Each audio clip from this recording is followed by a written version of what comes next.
laptop, dengar lecture kan. After that when you stop and then you feel that your vision has blurred and sometimes you feel a little bit woozy, macam tipsy sikit kan, neck pain definitely, back pain. So this is all of these symptoms is categorized under cyber sickness lah, computer vision syndrome. So this is worse when you are in the condition, because the condition ke apa fan ke yang blow straight into your face kan, it dries up your eyes. So mata you kering, and then jadi sakit mata, and it's hard for you to focus, and causes you to feel to feel very tired, and again brain becomes so tired and then brain get confused, what is happening, adakah you travelling ke apa on a movement yang fast, because you have all these symptom macam travelling on a very fast vehicle, so this can create sickness macam mabuk you naik kenderaan, motion sickness, so but you're not going anywhere, actually you have been staying put for hours and hours, so it become this cyber sickness lah. So if you experience this, also knowing that you dah dekat sangat-sangat dah depan burning out, so please take note of these changes in you yourself, if you have all the things that I'm saying just now, straining in the eyes, straining in the neck, and back, and then pening kepala, and you unable to sleep after a long day of working, doing assignment, everything, bila datang you nak baring, you tak boleh tidur, this is indicator lah, that you are having currently burnout. So you need to really chill, to slow everything down, take a good rest, and if there's something in your mind and you cannot resolve, I really recommend you to talk to someone lah, especially counselor or your trusted friend, to get it out at least for a while, so that you can have proper rest. At least, you have proper rest, you can have 4 to 6 hours of good sleep, good sleep. So the next day you should be a little bit better, so your burnout risk is less. Itu. Alright, that's all from me. Thank you so much. Alright, thank you, Doctor. I think that's right. Like myself as a student, I do feel like sometimes I do burn out because of this sitting all day in front of the laptop and doing assignments at night. And sometimes I do have like sleeping disorders. Like whenever I feel I want to sleep, but when I lay down, I cannot sleep. Yes. So, okay. Do you as a lecturer, do you feel these difficulties as well during this pandemic? Me? Oh, you want me about this already? Yeah. Okay. You know, I'm ancient. So when we reach this certain kind of age, we can easily fall asleep. Even when while I'm sitting, while I'm reading books, I can fall asleep. And so that age have catch up with me. But we have other issues lah. We have other issues of burnout when we are transferring from physical teaching to online teaching. So we have to transfer the teaching materials, and we need to gather more online activities. That is something that I am unfamiliar with before, because I am not engineering or technology lecturer. So I'm old school kind of lecturer. So writing on whiteboard kind of thing lecturer. So when I have to transfer everything online, and I need to learn Teams, which I have still problem until today, and all other online gadget learning materials, this is what keep me awake at night lah. Alamak, ni tak siap lagi, I need to do this online because tomorrow there will be class, and then I don't want during my class all these technical issues happening, and so that is what of the lecturers is experiencing lah, And then another issue that lecturer is experiencing also is student participation lah. Okay, so when we are in physical class, I can call your name and pinpoint your face kan. But online, all of you turn off your videos. I cannot call, and then I feel like I'm talking to the wall, but I keep on talking and talking. So that is my challenge. And sometimes I do feel burnt out at the end of the class because you are not responding to my question, to my suggestion, opinion, or discussion in class. So lecturers have different issues lah, but we do feel that. We do feel burnt out. And meeting is more during this online, work from home. And when work from home, we have so many meetings on top of another. Sometimes I never experienced this having 2 or 3 meetings at the same time. Because like everybody say, you can record the meeting that you cannot attend. Kan? So on everything, all the gadgets, sometimes 2, 3 gadgets at the same time, recording one, listening to 2 because we have 2 ears. So it's not good. It's not good. But this is what the thing that we are all, not only lecturers, all other people who is working, is coping up with this. And yes, it's not a good practice to be continued for a long run, and that can also cause burnout. But you need to know, you need to own your time lah. You need to own your life, need to create your own system. So if you feel, oh my god, this is too long, I cannot do this anymore, so you just get up. You get up and do some stretching ke, pergi buka tingkap, tengok luar, make yourself some coffee ke kan, because you are at home. So because for me, at the end of the day, your health matters. Nothing else matters more than your health. Kerja, yes, it still can be done or completed next day or some other time. But your health cannot. Your life cannot. So for me, whatever that they are saying in the meeting, they can wait for me. So I do what I need to do. So if I need to stretch up, I go and stretch up. If I need for my drinks, my snack, I go and get my snack. And that is also not good for your weight. There's a lot of things that we are handling. And yes, but if you don't handle this matter, it will cause you burnout as well. Okay? That's what I'm trying to say. Did you get me, guys? Yes, doctor, very well. Okay, alright. Okay, so last question for Dr. Husni. So Okay, alright. Last one. Recently there's a case is for a student in Malaysia. I'm not sure what's the gender. He or she did suicide, and it is found out that this is related to assignments, and he doesn't get any cooperation from his team members. So I think this is also kind of relates to pandemic anxiety. What do you think? Does this pandemic anxiety kind of lead into suicidal thoughts? Okay. Anxiety in general can lead to suicidal ideation. But usually when people commit suicide, that is another topic altogether. When people commit suicide, that they are not necessarily having just anxiety. Usually people when having suicide, they have multiple of psychological issues. They have multiple of psychological issues, and this anxiety amplified, and it enforces their fear, their uncertainty, their feeling of hopelessness, and this triggers and it pushes them further when you have high levels of anxiety, regardless whether it's pandemic or not. And we are talking about when friend doesn't give cooperation during course assessment. This is ancient. I mean, even before COVID, there's a lot of people who's not giving cooperation to their friend and causes their friend or their project leader in a huge amount of stress and anxiety. So those who are not giving cooperation, please do. We don't want to cause any anxiety to your group leader. Okay, back to the point. So when people, choose to commit suicide, it's not just because anxiety. There are multiple factors behind it, and there can be external and there can be psychological as well. So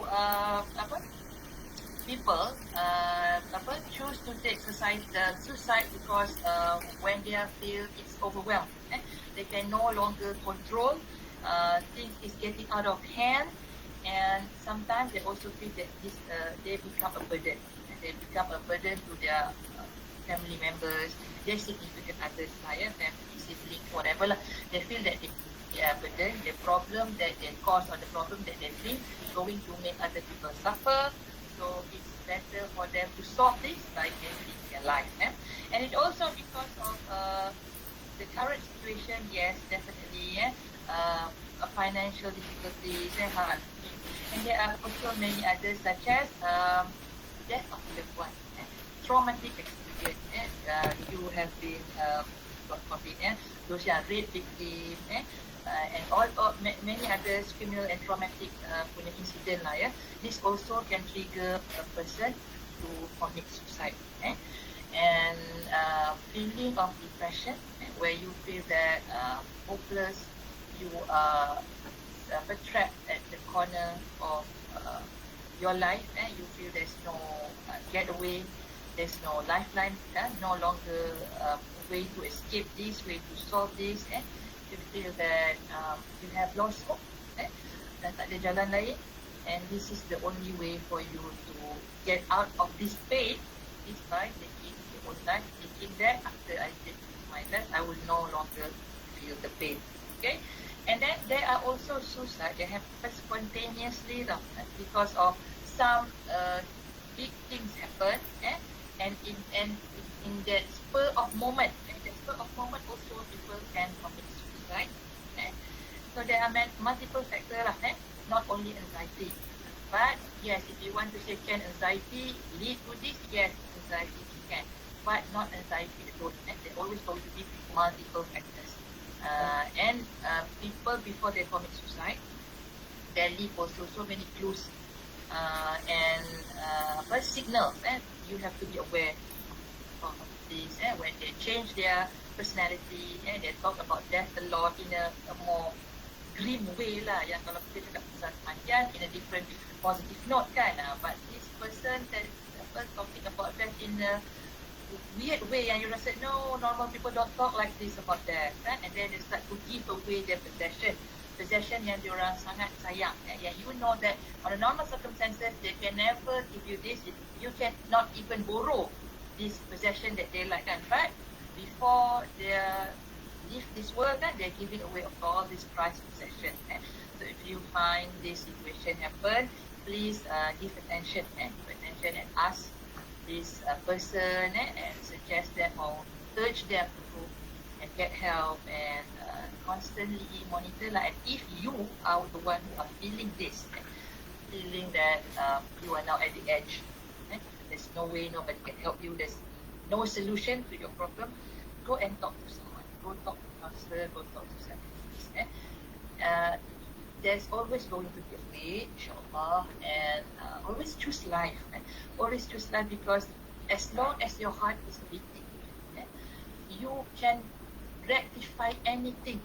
Semua masalah boleh dibincangkan, boleh diselesaikan as long as you still present in this world. Because if you are no longer here, then there is nothing that you or the other people can do. As long you are here, there's still a lot of things can be done. And also people who is left behind, family is heartbroken. Nobody is happy when you are living that way. Everybody still need you. You are needed here in this world because people still love you. Family love you. So you just need to go and talk and calm yourself down out of all these feeling and urges. And there's another thing that already happened. Sometimes people commit suicide is accidentally, because there is so much pain inside. Being depressed, being anxiety, like high anxiety, is not a comfortable thing. Imagine kalau, have you ever experienced you walk later to you jalan kat mana-mana kan, and almost sikit lagi nak kena lalat, you feel that anxiety kan, terkejut, and lepas tu lega selamat kan. Imagine that perasaan yang terkejut tu 24/7 in your heart, in your mind. So, setiap hari, setiap minit, setiap jam you are experiencing rasa terkejut, takut. So I mean, having enough of this pain, that is sometimes these people hurting themselves, because when they hurt themselves, like cutting wrist, and they feel the physical pain, rasa luka, berdarah, it's pedih kan, so pedih sakit lah. So when it's sakit, so their mind is distracted from this emotional pain that they are having inside. So now they are focusing in treating the physical wound. Alamak dah luka, so cuci, buka ubat, semua until it's sembuh. When it's sembuh, the pain of the psychology and emotional anxiety come again. So 1 day, 2 days, 3 days, you try to talk and overcome this kan. It doesn't, it's okay, but on the 4th day, you can no longer handle it and you start to cut again. So while repeating this vicious pattern, one day accidentally you might cut too deep. So that is another way of people committing suicide. Tak sengaja. Because it's too painful for them inside. There's too many screaming inside. So in order to shut down this inner pain, I have to create more physical pain. And sometimes I hurt myself too much. And accidentally I kill myself. So remember this. And if you are having this idea, please go talk to someone. Kalau you tak berani, talk to your friend. So ajak your friend teman. Kalau there's no friend to teman, you come to me. Come to Student Guidance Unit, Level 3 CFDS, CES now. I have taken many students and see psychiatrists. And Alhamdulillah, after talking to the doctors, they feel better. And they feel that there's no need for them to take a shortcut. And they can handle and manage their inner pain, and then no longer, but slowly reducing to cause that physical pain. And of course, I'm sure during this pandemic, this ideation, this inner psychological turmoil is increased by tenfold. I don't know, maybe dah tak boleh keluar, being trapped up in the house. It may be, na'uzubillah, those yang ada issues pula, problem at home, domestic issues at home, that also will increase. But remember, choose life. God is with you, God is with us. You have friends, you have other people who is concerned and still love you in their own weird way. Tak apa. But there's still people who are concerned about you. Do not give up on yourself. Don't give up on yourself. So choose life always, because you have so many things, you have so many potential, you have so many left of you to give, to serve and to share with people. So don't take this shortcut, and don't give up on yourself lah. Never give up on yourself, because you have so many more to give. Okay? You get me, guys? How much in the dollar structure? Alright. Thank you so much. Selamat malam. Wah, cheaper. Back to you, Nadia. Alright, thank you, Dr. Husni. That's a very, I would say, very macam kata semangat lah untuk students yang undergoing anxiety. Yes. Okay, so let's get back. I'd like to ask question to Miss Dr. Izzah. Izzah ni, lepas ni PhD pula. Gitu. Ikut akak gitu. So, Miss Izzah, aside from what Dr. Husni has mentioned, okay, about seeing psychiatrists, seek professional health service, what are other methods like we can actually practice to overcome anxiety? That's a very good question, Nadia. And I'm sure Dr. Husni could add in after I check out my points. So basically, there are a few techniques that one student could try to do, right? So these are the techniques that I usually will teach my clients during session. Like if they say that they have this overwhelming feeling of macam serabut lah, or I have this one client who have troubles with managing their emotions, like kalau dia have like conflict with the family, so dia macam, I really don't know how to calm down, just help me, right? So what I will do is I will teach a few techniques, right? Because not every technique can fit one person, so it's more of a trial and error to see like which one works for you, right? So with individual session, it works best because we can talk it outside. Hey, if you use this technique, is it okay, right? So back to the techniques, right? So I will usually teach 3 techniques, right? The first one is grounding. So a grounding technique means you be in the present, like on the ground, right? So grounding technique. So grounding technique is more focuses on your senses. There are 5 senses that kita ada, right? So there's eyes, hidung, mulut, telinga, and touch. Right? So what I will ask them to do is like, for example, they feel rambut banyaknya, so I kena buat something like that, right? Or I have class after this. I feel so distracted. Right? I don't know what to do. So you can use this technique, grounding technique, just to be in the present and macam calm yourself down, because currently you're thinking about the future, or you could even fikir pasal laundry yang tak boleh something along that line, right? So just how to be present, right? So grounding basically bawa you to the here and now, so focus on what you're doing right now. So back to the five senses, what you can do is identify benda apa yang surrounding you, right? So what you can see, like currently I'm seeing Dr. Husni and Nadia, right? So that's what I'm seeing. What I can hear is my own voice, right? And then what I can smell is my own perfume. And then seorang-seorang pun pakai perfume, but yeah, right? So that's hidung. And then mouth, I don't feel anything because I'm not drinking or I'm not eating anything. And then lagi sentuh, I can feel my own fingers. So that is grounding, that me feeling in the moment, right? Also, just to add,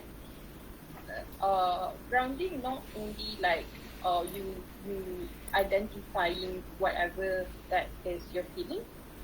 There are also some other activities that add some sort like a grounding technique. Like for example, because some people just cannot sit still, right? Some people like to do things with their own hand. So baking actually somehow put an alternative to grounding, because you are in the present, you are in the process, because you're using your hand to uli dia, and you have to like make sure that it is in a certain way. So you're basically in the process, you are in the present of doing something. So that could be an alternative, right? And masak, cutting, smelling, right? So small things like that, it does matter, right? Kadang-kadang you notice, like, I don't know why, whenever I'm stressed, I tend to do that. That is basically your own grounding technique, right? Kadang-kadang some people like to do chores, right? Dan tiba-tiba nak mengemeh, padahal there's nothing wrong with that line, right? So what works for you, you do it.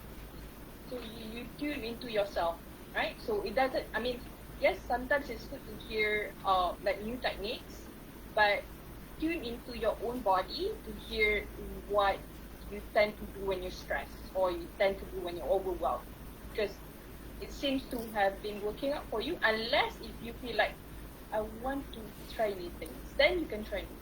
Okay, so that's on grounding, right? So another thing that I always teach my client is unhooking. So unhooking meaning that, because this is when you are out with your friends, or you have to attend class. So you need to be right there and there.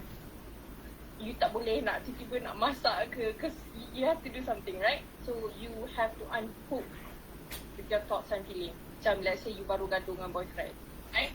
So serabut lah. Right? So what can you do to unhook that feeling and thoughts about your argument with your significant other, right? So you berfikir sekejap, right? So you acknowledge that, okay, I am currently feeling serabut with all this arguments and all the conflicts, like I'm not good enough to something along that line, right? So but you identify that you're going through something, and then you focus back on the things that you have to do, because you're a student and it's basically your amanah to be in school and try to do well, right? So you unhook yourself with all those thoughts and feelings, also by acknowledging that you're having conflicts, right? So that's technique number 2. And the third technique is usually I will teach if my clients are open for to try new things, because this is something that we're not normally want to do, because it will take some time, and so for some people it doesn't work at all. So it depends if you want to try new things. So this is on guided meditation, right? So some people guided meditation memang tak boleh because they cannot sit still at all, right? So guided meditation is basically for you to just listen because it's a guided meditation, it's not your own. So basically you will dengar the instruction of the guided meditation and just do whatever that the voice asks you. Let me try to see if I have links. I think I'll share. I think you guys visit later. Nanti bila I think I cari the link. It's so basically guided meditation, you just follow through whatever and personally for me, like if after a long day with, I don't know, like 3 session or 4 session, I will be super overwhelmed. So I will use guided meditation to just, just ease my voices, all the trouble, the overwhelming feeling that I feel by using guided meditation. The ones that I like to use is mental reset. So basically it's just, macam computer you can reset. So I use guided meditation on mental reset. So that's how I be in the present and stay sharp.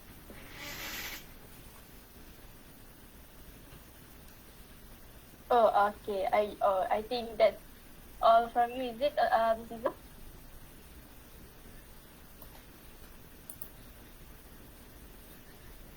Miss Izzah, you muted kan? Okay, sorry. I was saying, Dr. Husni, do you have anything that you would like to add?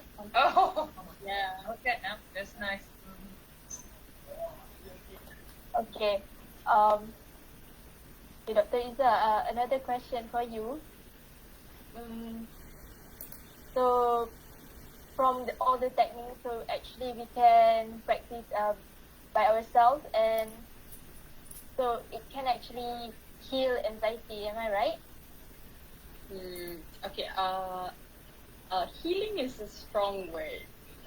Okay, what I would use is ease the symptom of it, right? So when you feel overwhelmed, like you're super anxious, you will use all this technique to just tenangkan diri you for a bit. Okay, last question for Miss Izzah. So, for someone who always overthinking on their own problems, usually they would feel kind of like really, really tired, and most of the time they feel like lazy to do this, lazy to do that, and also most of the time they will like want to escape the reality, and they will actually find it that sleeping is the best way to escape. So, how do we want to make people who actually are going through this and feel motivated to do some activities or the techniques that you just mentioned in order to distract them from their own negative thoughts? Ooh, that's a very good question. Because I see procrastinating as a big underlying issue. So there's not only like overwhelming feeling under it, there's a larger issue at play. Right? Sometimes it's about you're having troubles dealing with your emotional regulation that you may not be able to focus, or sometimes it could be even you don't know where to start. So that's on cognitive. So not only like that. So what I'm trying to say is that the causes of you feeling like overwhelmed is not only like pinpoint to one issue. So I cannot simply just say that, you should do this, this and this. So there are multiple factors at play. So, okay, so not on the solution part, right? So what, right? So what if you're feeling that? Okay. Right. So generally, if, you're feeling overwhelmed, you don't know where to start, assignment due date semua bulan 12, right? Dekat-dekat tu macam terabut, right?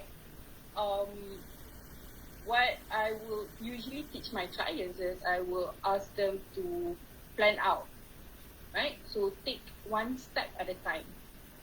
So instead of ambil all semua benda, just, take a small bit of chunk every day, right? Small wins count. And if, let's say, one day you're down, it's okay, right? Imagine you're driving a car, right? But you miss a junction. What will you do? Takkanlah tiba-tiba nak berhenti kan? No. It will disrupt the road. So what you do is you just get on, right? Get on, find a way to U-turn ataupun find a alternative road. So you get there juga. So what I wanted to say is basically you move forward. Kalau dah terlepas, so what? You find a way to get back, right? So it's a healthier mindset for you to have rather than to miss junction tu lah, right? So penat lah. Macam dah berapa jam, tune dah terlepas, right?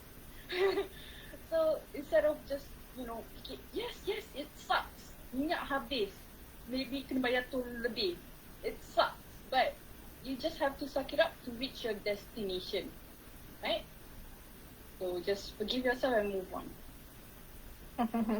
Yeah, so that's the what I will, try to teach my clients. It's okay to make mistakes. It's okay to miss junction. What you do is you take action balik, cari balik jalan, and move forward. So you plan ahead. That's it. Dr. Husni, do you have anything that you want to add? If I can add, I tertarik dengan when your question is, can we heal anxiety? Anxiety is the emotion that it's not something that we can heal because ia memang ada. We are built in with all this emotion, both positive and negative tau. So macam mana it happens, how we control, macam mana ia jadi keterlaluan, making us overwhelmed is all in our mind. How we decide these things going to be catastrophic or not. Macam terlepas simpang tadi lah. If you decide terlepas simpang ni is a major problem to you and it's become major. Kalau you decide terlepas simpang, there's always going to be a U-turn somewhere and it's going to use ways and go back, fight nanti dulu, ataupun worse or better still, I just stop kat mana-mana, minum dulu.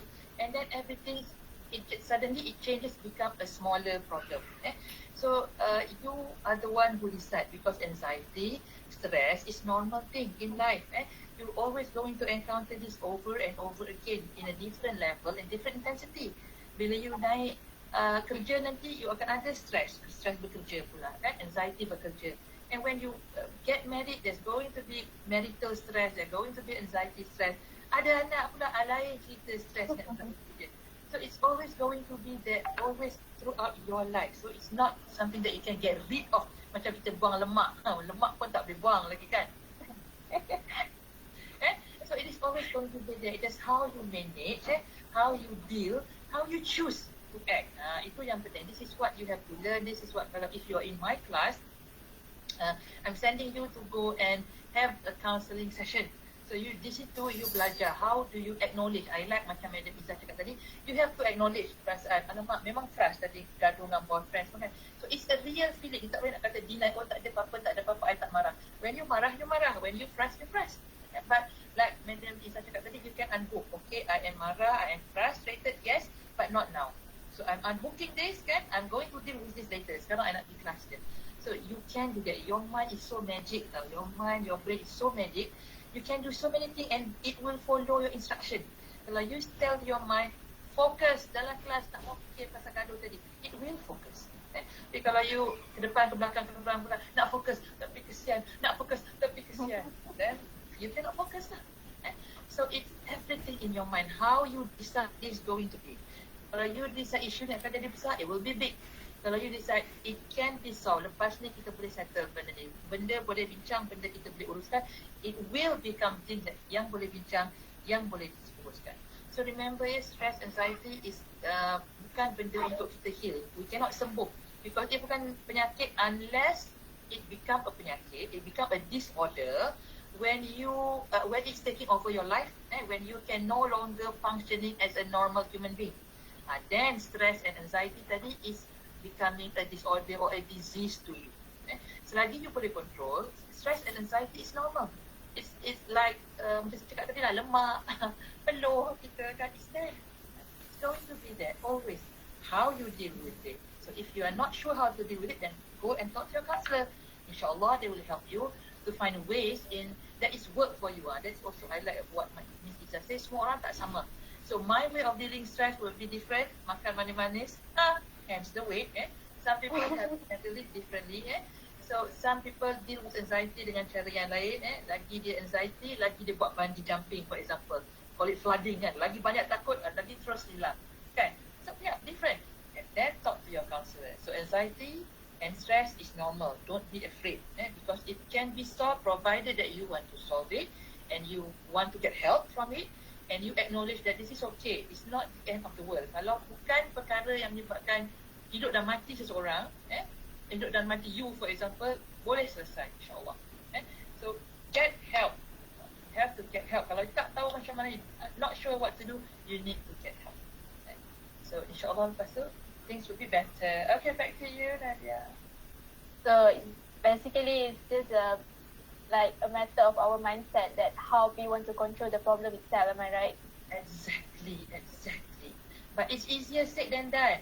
Kita sebut senang je Okay. control mind kan. But it's not easy to control our mind. But like I said, mind is magical kan, and mind also has its own way of controlling you.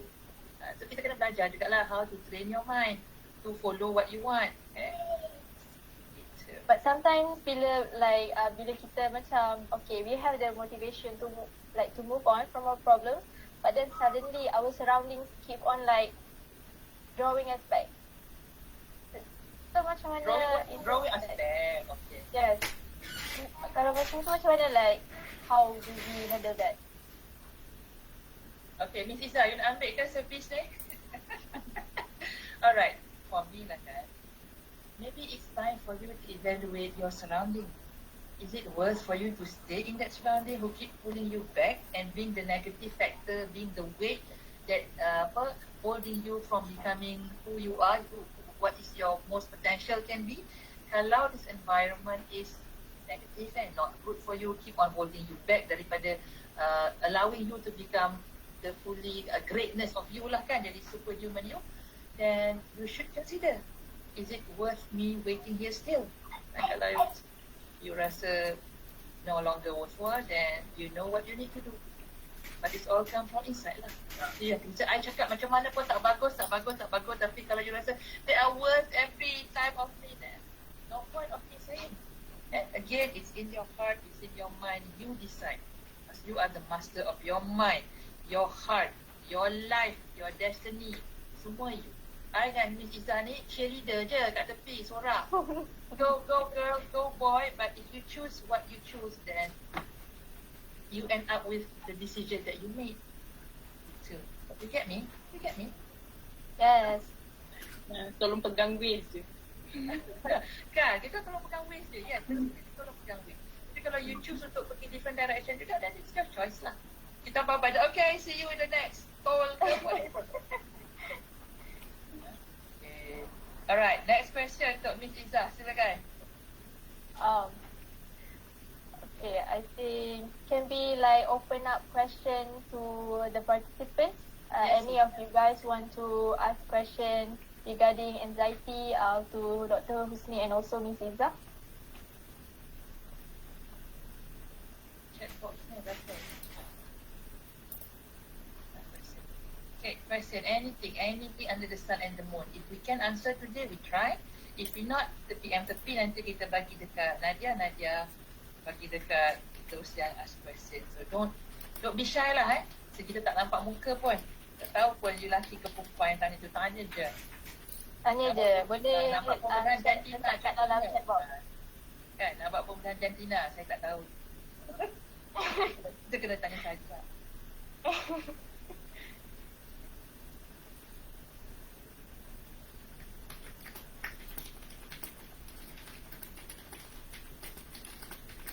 I shared the link on my go-to mental reset punya guided meditation. So if anyone is interested to try guided meditation, that's the link. Okay, we have one question here. May I know If there any way for student less money to have access to therapy? Oh yes, okay. If you want therapy, maksudnya you want to go and talk to psychiatrist, yeah. So the cheapest is hospital kerajaan, any hospital kerajaan.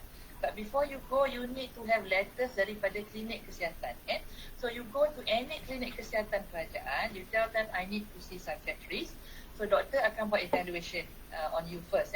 So basically evaluation yang dia buat, dia akan ask you few things lah. Maybe are you having anxiety, that kind of question. You having nightmares ke, you have problem sleeping ke, anger management, whatever. And then they ask you to take some test, written test, namanya biasanya DAS. Depression, anxiety, stress scale. This has been used widely in all klinik kerajaan, hospital kerajaan, and sometimes they accompany it with several other tests. Tapi biasanya 2 test je lah paling banyak pun. So you take the test, and then doctor will evaluate the test, and then doctor will decide, okay, your stress level ke, your depression level ke memang ada agak tinggi sikit, so I recommend you to see doctor in hospital, psychiatrist. So they give you the letter. You bring that letter to hospital, and they will give you appointment. So when you go to klinik kesihatan, RM1 saja bayar. Okay? And then when you get appointment to go to see doctor dekat mana-mana hospital of your choice. Kalau you duduk kat Tampin, you kata I nak jumpa doktor kat hospital Tampin. So dia akan bagi surat, you bawa ke hospital Tampin. So when you go to hospital Tampin, biasanya you bayar RM5 sahaja per session. Per session. And control drug medication lah ya. Don't get me wrong, not the drug that you got. The psychiatric medication also doktor akan bagi within that RM5, and then kalau mahal pun it's not that much lah. It's very affordable kalau you go to public hospital, public clinic. Kalau you pergi swasta, if you have insurance, the session can go from 150, 150 per session up to 500, depending on which private hospital that you go.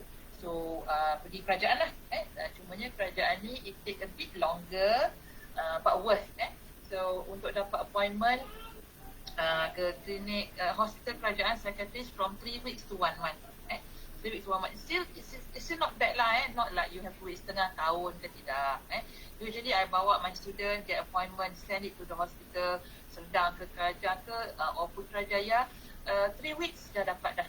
Dia akan call, okay, please come this time, and then you can see psychiatrist. So yes, Alhamdulillah in Malaysia it's still affordable if you go to public.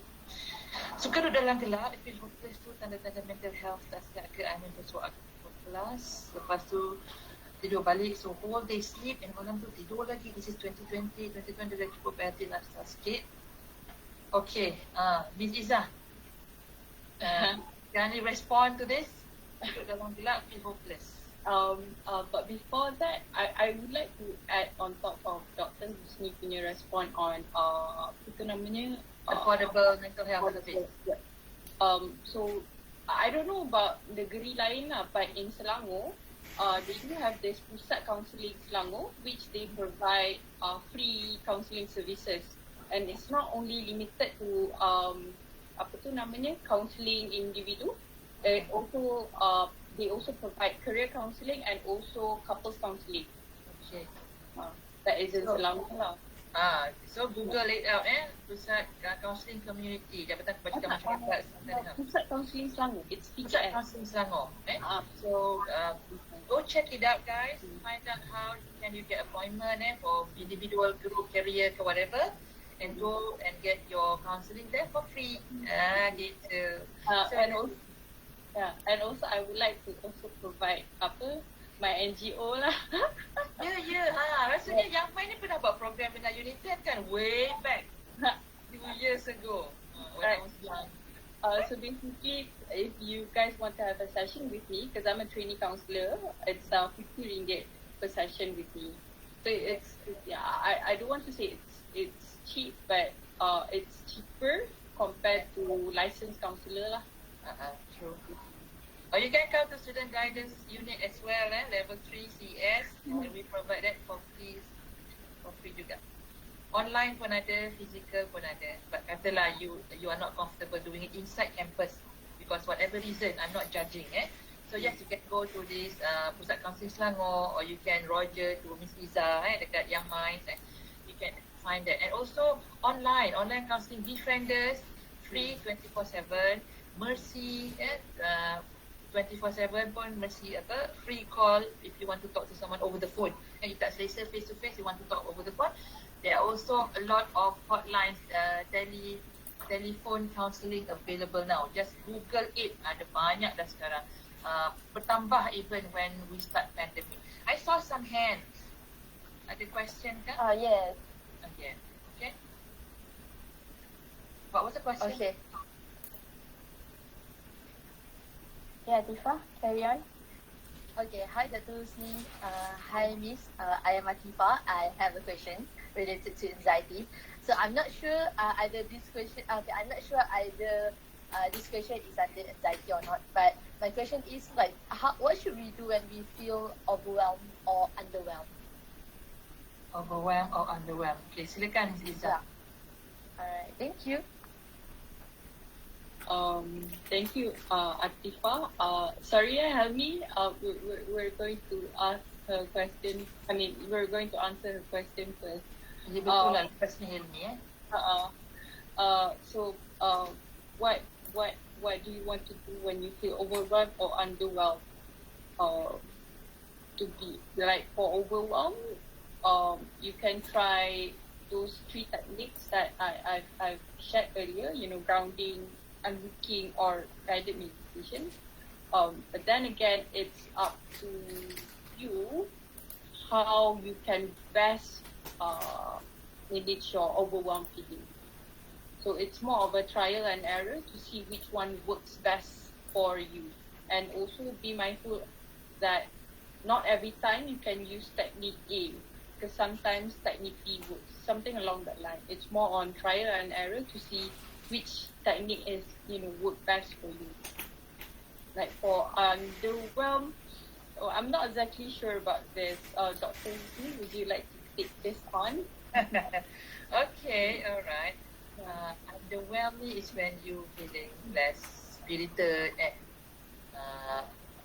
feeling not motivated.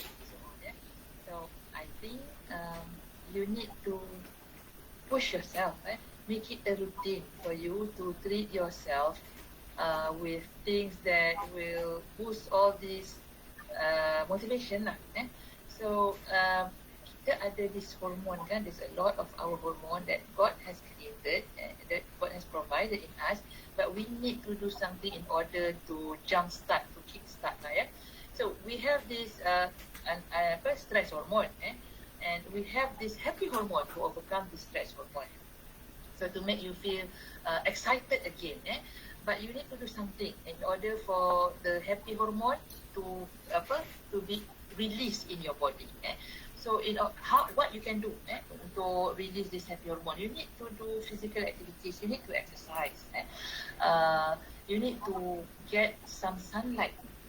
Especially umur-umur macam you all ni kena keluar and get yourself a good dose of sunlight. And healthy diet and do a lot of things that used to be interesting to you ataupun find a new hobby. So you need to get all this. You have to paksa lah diri you sikit kalau you rasa tak ada mood pun you kena buat, because all this is going to work for you. Paling tidak pun take a brisk walk around the house, bagi keluar peluh sikit, kena matahari sikit, and you will feel that some changes of mood have happened once you come back. Bila berpeluh sikit, kena matahari, kita rasa a little bit of lighter in the heart. And then communication dengan those yang you miss, you love kan, maintain that communication. And you need also to have good amount of quality sleep and a good amount of love. Maksudnya you need to have physical touch dengan those close to you. Kalau duduk dengan family, pergilah peluk family. Hug your parent, because this physical touch ni is also help you to produce this happy hormone, this oxytocin, hormone to be released in your body and make you feel a little bit happy. Kalau tak ada siapa you nak peluk, you peluklah pet. You have pet, kucing ke anjing ke whatever lah yang you have at the house, you peluk. Dia rasa that macam diri disayangi kan, that you are loved by someone or something, and this will produce that happy hormone, so it will increase and elevated a bit lah your mood yang underwhelmed, yang tak ada motivasi tadi, to a slightly cheerful situation. Paling tidak pun you watch some comedy movie, get some good laugh, bila you ketawa, dia pun akan menghasilkan this happy hormone, so dia rasa penatlah ketawa, lama tak ketawa macam ni, happy. So do that when you feel underwhelmed. Do things that makes you happy. Apa yang you suka makan, masak. Malah nak masak, order je, kan?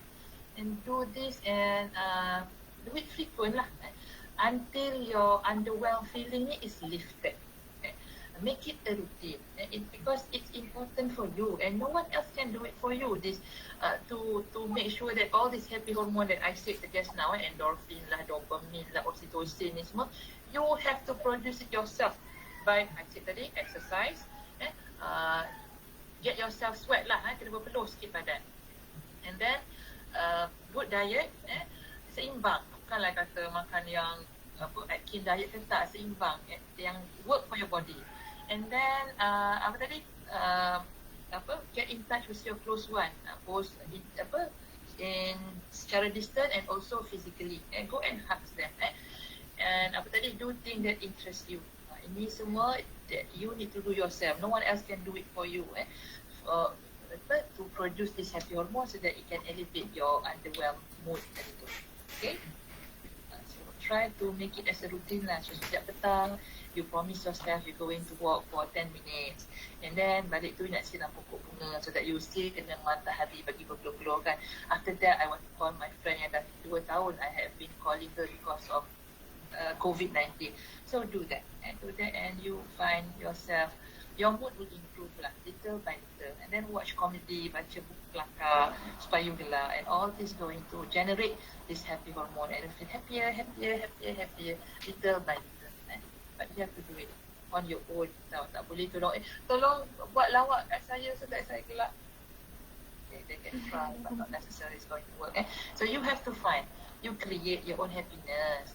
You create your own happiness. So don't wait for other people to create it for you. You create your happiness. Okay. Back to Helmi. Okay, Izzah, Helmi ni, what is your opinion? Macam if you kata that was back in 2020 and 2021, you dah cuba buat healthy lifestyle sikit, meaning you already got, my assumption is that you already got out of that funk or that episode, is you're already moving towards something good, right? So my assumption is that probably in 2020 you're having a slight underwhelmed punya episode whereby you feel tak, you don't want to do anything or you're not motivated to do anything. That's just my assumption. I need more information. Yeah, true. I also need more information lah, Hilmi. So I would recommend you to make appointment in SDU or wherever lah that you're comfortable to talk about it. I think there is more than I hear. But kalau I ambil surface saja, sitting in the dark and feeling hopeless, that is ciri-ciri depressive mood. Bukan bermakna you have depression yet tau. So maybe some really bad thing happen in your life during that time, so you feel hopeless lah. Normal reaction kan, you feel sad, you feel hopeless, you feel defeated. And when we in that kind of feeling and emotion, memang kita nak isolatekan diri lah kan, tak ada mood nak jumpa orang, benci lah, nak duduk dalam gelap-gelap dan mengasihani diri sendiri, feeling sad and pity for ourselves. That is normal. That is normal, totally understandable after that thing happen, whatever that thing is. It become not normal if you after 3 months is still doing that. You still cannot move on from whatever that situation that has happened, and you still did not go and get help after 3 months, and that is not right. Okay, so check out lah. Check out kalau you rasa you dah move on from that episode, macam Miss Izzah tadi, after 3 months you okay, and then something happen again and then you jadi balik, so normal. But kalau this pattern keep on recurring, I also recommend you to talk to professional. So there's more lah that happening to you, and I'm sorry for whatever that happened, but that is what I can say from just a glance lah to what you are sharing. So kalau you rasa you sekejap je dalam 3 weeks lepas tu you dah okay, you can continue fully functioning as student, as a son, then normal lah tu, ups and down in life. Macam saya cakap tadi kan, stress and anxiety happen all the time. Tapi kalau 3 months you still tak move on, you still stay in that dark room, then it's not normal anymore, yeah? Okay. Also, Doktor, kita ada lagi 2 questions asked from the participants from Fatin. Dia cakap kalau hari-hari rasa serba salah to my parent, kadang-kadang rasa serba salah nak duduk rumah sebab menyusahkan. So this is a normal thing? Okay. Miss Izzah, your comment on Fatin?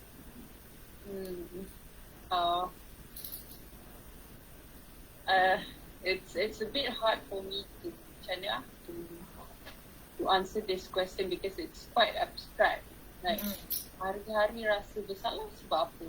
Like what was your concern? But I think it's a conversation that you could have with your, let's say if you want to see a counselor, you could probably explore that, kenapa you boleh rasa menyusahkan living at your own house. True. Right? So it's something that you can explore that with your counselor ataupun therapist. Perkara biasa ke tak? I'm not exactly sure how to answer it. Dr. Husni, you can help me.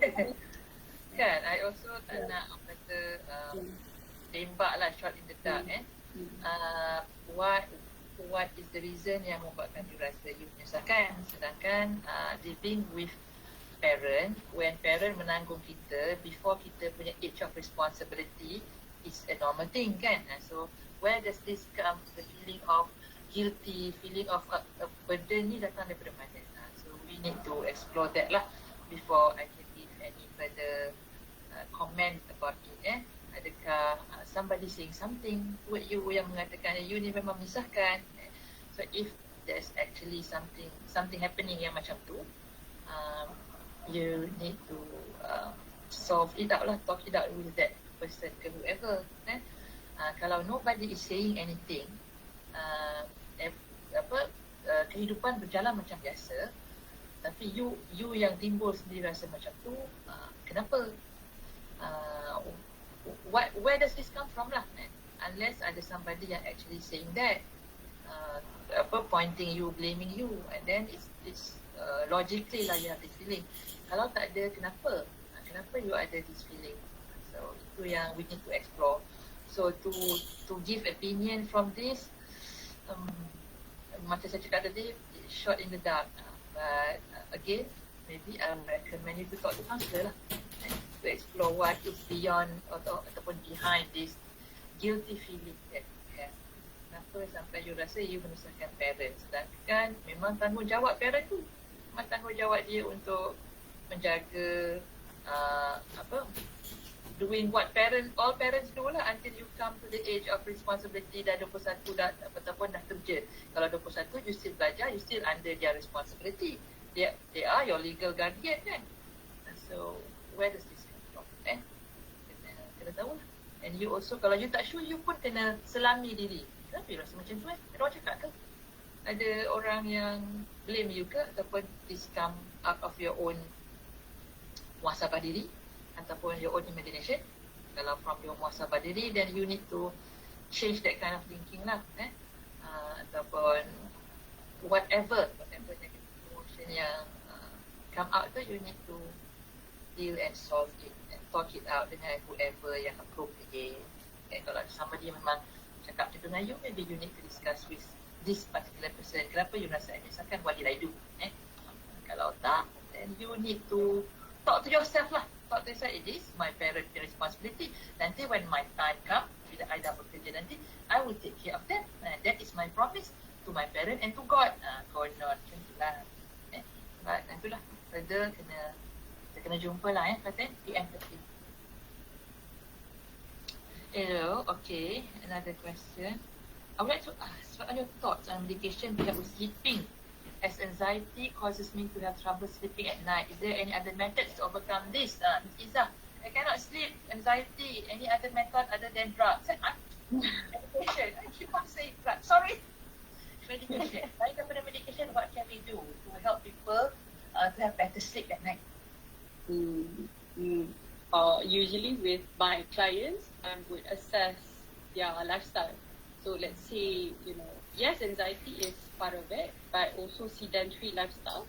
Let's say if you basically duduk depan komputer je, tak buat apa-apa, that's I will assess lah. If sometimes we need, I think just what Dr. Husni kata, we need to go out, get some exercise, probably malam makan roti. But that's kadang-kadang not usually the case. Sometimes it's assumed that you worked out, you have a very healthy lifestyle, but at night Still tak boleh tidur. still tak boleh tidur. Then you have to assess like, okay, sebelum tidur you tengok phone ke tak? True. So sebelum tidur, the lights tutup pukul berapa, I mean like all these small lifestyle punya things, right? So assess those like last tengok phone pukul apa? Make sure 2 hours before. And then make sure that you exercise, so that malam penat, something along that line. And then if you have assess your lifestyle and you have kira healthy punya lifestyle, but you still having trouble sleeping with anxiety, then we should look more into it lah.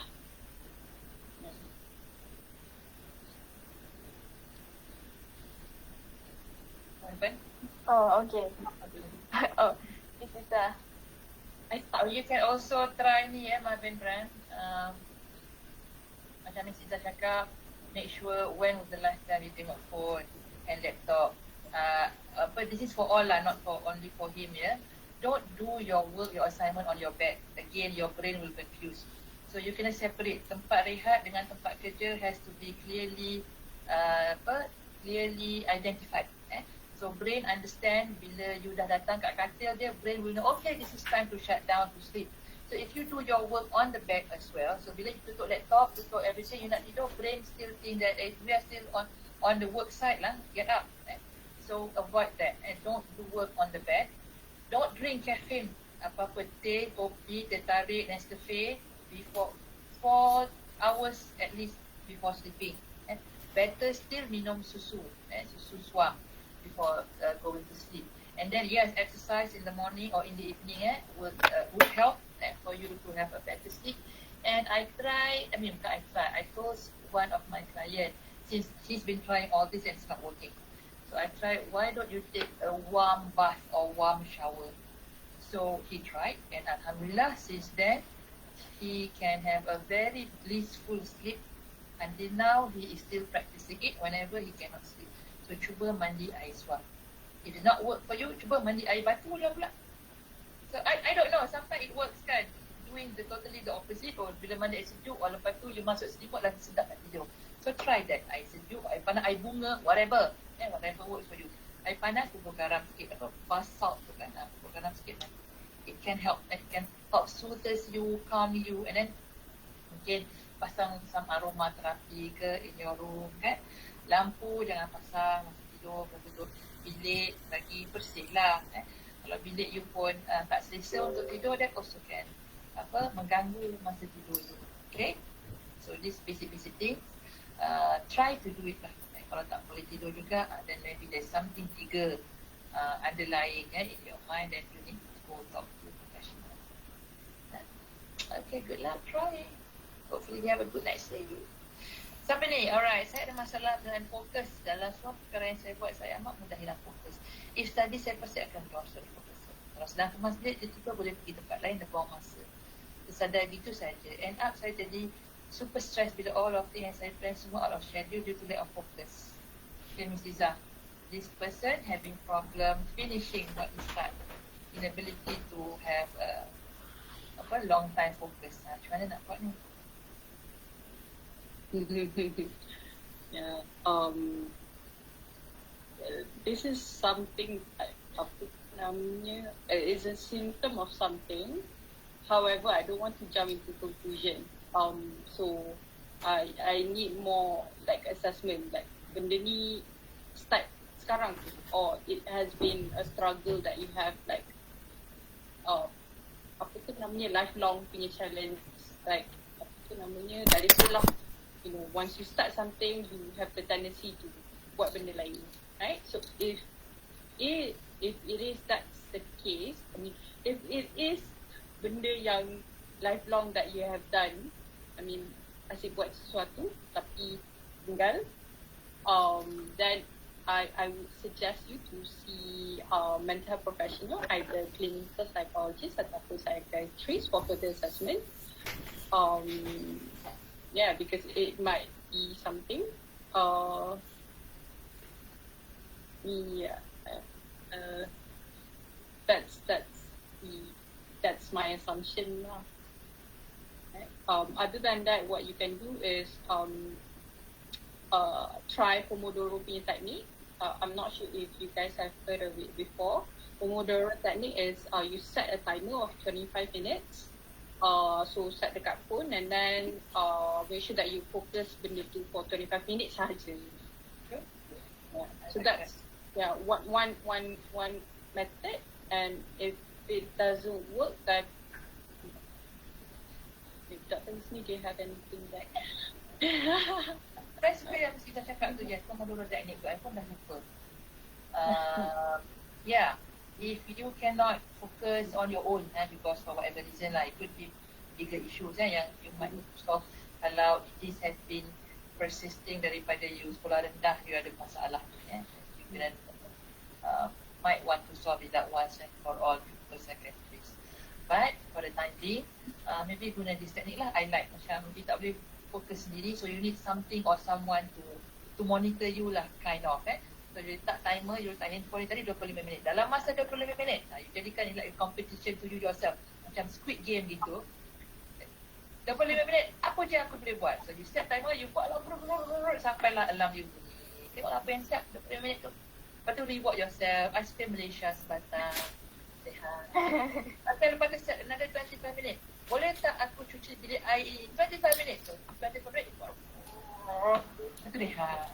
So you feel that this is macam dia tricking your brain tau sebenarnya. Kita nak trick our brain.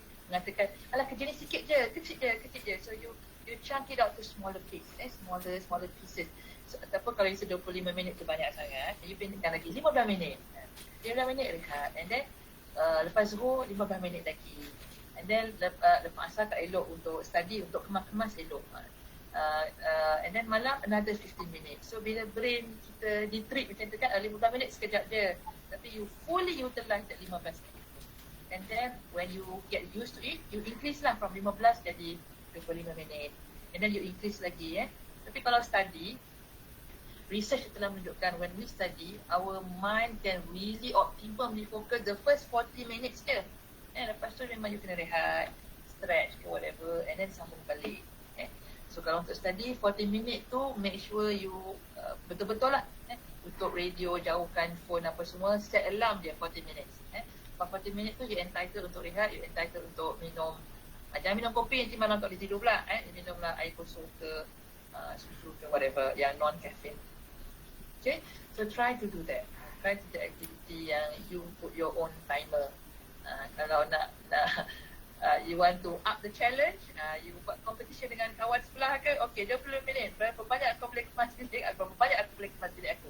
Lepas kita lawan, siapa kalah dia belanja. Kan, that might create interesting environment. So dua-dua bilik pun bersih, and you feel that you are in healthy competition dengan kawan, and you get things done. So try buat small challenges, try to time yourself, cuba ajak kawan-kawan buat sama-sama, and then reward yourself. Kalau this doesn't work and dia sampai mengganggu you punya study, sampai you tak boleh nak siapkan assignment and everything. I mean, it jeopardizing lah your performance as a student. Then you need to really talk it up lah. We need to go back and understand what causes this you tak mau, you in denial, refuses to complete this whatever. So maybe there's something that blocking your mind or whatever, and I don't know. We need to find out lah. But by the time we get to that, you might want to try this technique lah yang Miss Izzah suggest tadi, and upgrade your own level lah gitu. Macam PUBG kan, you upgrade your own level. Nama the intensity, the difficulty level tu makin tinggi. Oh, let's try now. Bertarung dengan kawan-kawan. Siapa lagi cepat kemas? Siapa lagi terror pasal jamban? Try lah, try. Alright. Let's about my time. Alright, before we end, okay, I would like to ask one last question to one last question for Dr. Husni or Miss Izzah. Okay, as a friends or family members, how do we help people who undergoes anxiety or depression when they comes to us for or just untuk ada orang? So how would be our reaction? Okay, Miss Izzah, how would be our reaction? Oh. This is a general advice lah. When somebody is reaching out to you, or whenever they need support, validate their feeling. Yeah, true. So just validate their feeling and ask, you want advice or you want a shoulder to cry on? So because generally we all want to help. Sometimes we give unsolicited advice. So, but sometimes orang, they don't want that. They just want, somebody to listen to them, to validate their feelings. So ask them, you want, me to just listen to you or you want advice? So tell me what you want and then do that for yourself. Agree.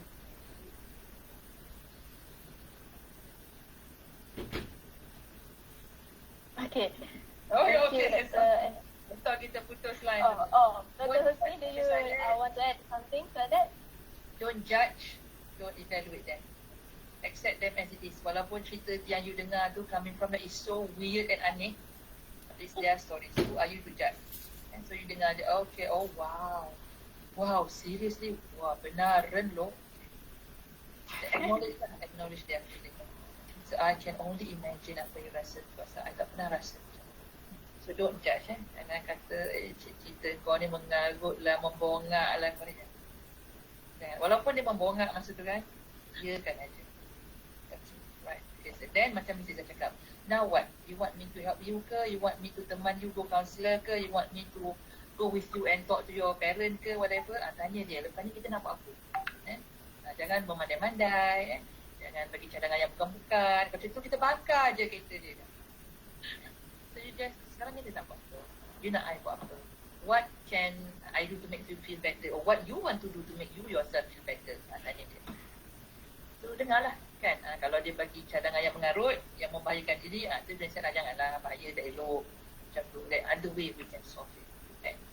So but yelah, jangan pandai-pandai bagi kita punya, oh kalau aku, kan macam tu.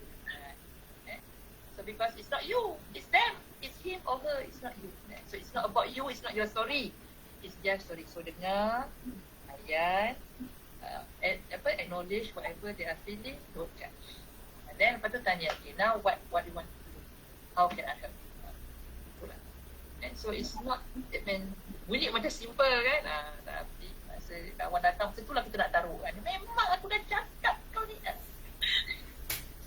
So jangan simpan. Dia pula macam gigit lidah ni kan.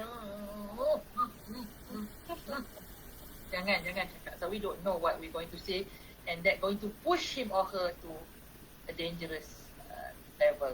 Okay. So that would be my advice. Kalau tak tahu sangat, aku memang blur ni, tak tahu nak buat apa ni, kita jumpa kaunselor lah besok. Itu paling basic lah. Aku tak tahu nak respon pun aku tak tahu. Kita jumpa kaunselor nak. Betul tak? Okay. Kaunselor macam free. Okay tak? No, this is serious. This is serious. Counselling you return free. Kau nak online boleh, kau nak kita pergi berdua boleh, kau nak group boleh. Tak ada masalah. And then, diorang PNC tak macam counselor kat sekolah, tak ada siapa tahu. Dan juga counselor lain macam Miss Izzah, Young Minds pergilah. Get help. Get help. Jangan malu, jangan tunggu until it's too late. Okay. Alright. Right. Thank you, Dr. Husni and Miss Izzah. A very informative talk. I hope that all the information from that has been shared is very useful to everyone. So before we end this session, can we have a photography session? Like any of the participants wants to open their camera is very welcome. Please do so. Kau lah nampak dengan siapa saya bercakap tadi. Ke saya dengan Miss Izzah dengan Nadia. Dia dalam ni tadi kan?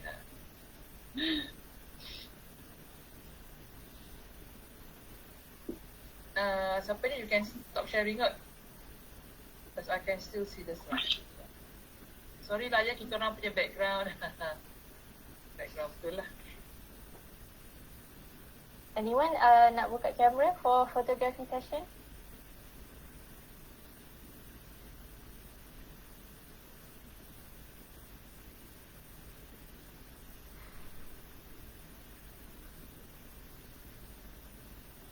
Everybody is comfortable. Yeah. Alright. No pressure. No problem.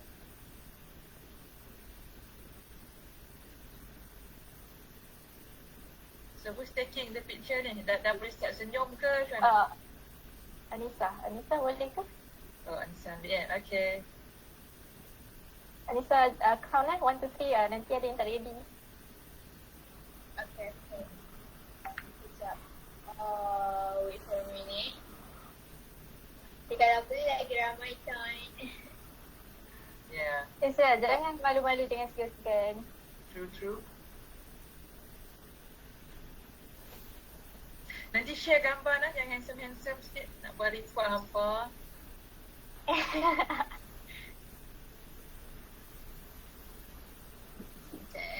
Kita tunggu lagi.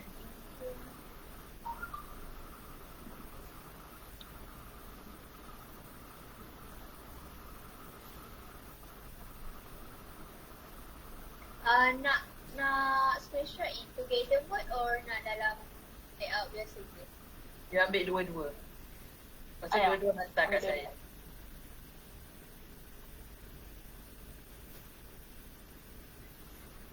Okay, 1, 2, 3. Senyum. Okay, so sekejap I switch to together mode. Alright.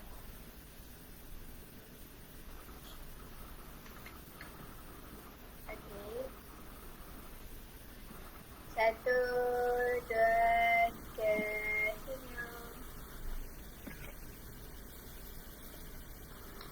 Alright, then. Alright. Thank you so Thank much you. guys. Thank you. Nanti share gambar ya.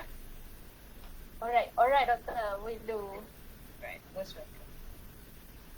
Okay. Right, thank you guys, thank you doctor, have a great weekend. Thank you everybody for joining in. Thank you Miss Izzah for being here with us. Really appreciate that supporting our student punya program.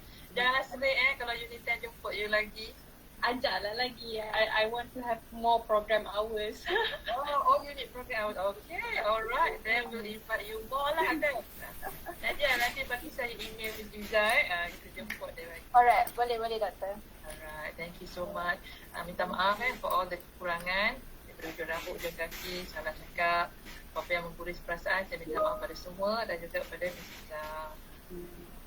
Thank you for joining us. Yeah, thank you for joining us. Harapnya bermanfaat. Stay safe, take care everybody and enjoy your weekend. Alright. Bye-bye. Thank you. Bye everyone. Thank you. Bye everyone. Take care. Thank you. Alright. Oh, before that, lupa nak cakap. Everyone yang attend, tolong scan QR code untuk skoran.